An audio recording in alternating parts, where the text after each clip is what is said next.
The easiest way to stay poor as a man is to limit your wife. You have to be a provider, and this is why. A woman who doesn't believe that her husband is going to provide for her also starts to limit her Lord. She thinks, Allah is never going to give it to me because I rely upon this man, and this man doesn't want to give it to me. And therefore, she now starts to think that her desires will never be fulfilled. But Allah tells us, I am how my servant thinks of me. So this is very, very important. She has her own assigned risk. So when you as a man tell her, Habibti, you can have whatever you want.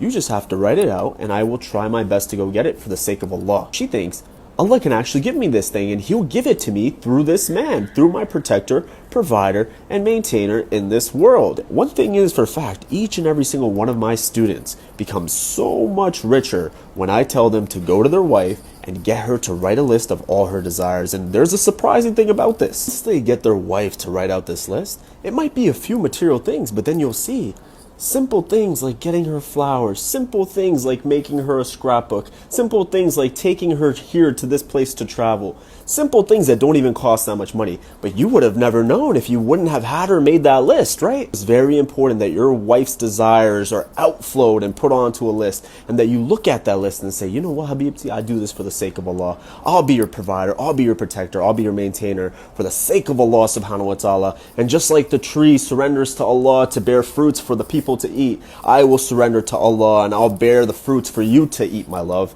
And imagine what you're able to do for your family when you hold that mindset. Stop suppressing your wife. Stop suppressing your kids, especially the women in your family. The women in your family are relying upon you. Your wife, your sister, your mother, your daughters.